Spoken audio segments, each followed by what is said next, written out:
blues fans, glad you made it. It's time for another episode of This Week in the Blues, our look at blues history 1 week at a time. I'm your host, Jimbo Big Train Matson, with Big Train and the Locomotives. We got a pretty cool episode this week, so let's take a look at what happened this week in blues history. Happy birthday to blues immortal McKinley Morganfield, but you probably know him as Muddy Waters, who was born on April 4th, 1913. He is arguably the most important blues musician in the post-war blues scene and is often cited as the father of modern Chicago blues. April 4th is also the birthday of Mississippi bluesman Robert Cage, born back in 1937. When not playing in juke joints, he worked as a diesel truck mechanic. Later, when his musical fame grew, he played larger U.S. and international festivals. Here's an important date. On April 5th, 1923, King Oliver's Creole Jazz Band, featuring a young Louis Armstrong, made the first jazz recordings by an African-American band at Jeanette Records in rural Richmond, Indiana.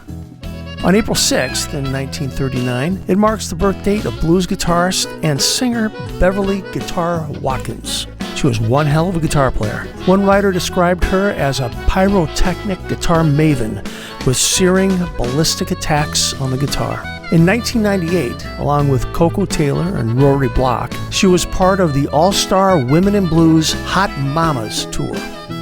Blues harmonica virtuoso Big Walter Horton was born on April 6th in 1921. His technique and tone continue to be studied and emulated by harmonica players around the world. He began his career as a child working for tips on the streets of Memphis. He performed and recorded with Muddy Waters, Jimmy Rogers, Willie Dixon, Fleetwood Mac, Johnny Winters, and many others. Happy birthday to Louis Mr. Bo Collins, born in Indianola, Mississippi on April 7th, 1932. Collins moved to Chicago in 1946 and by the early 50s had settled in Detroit. His early performances at blues house parties often found him to be in the company of Washboard Willie, John Lee Hooker, Vernon Harrison, Boogie Woogie Red, Little Sonny, and others.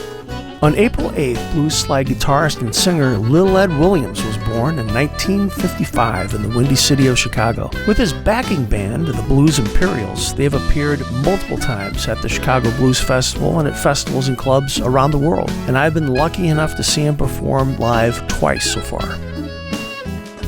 If you want to know more about these artists, be sure to follow our social media pages at Big Train Blues or visit our website, bigtrainblues.com.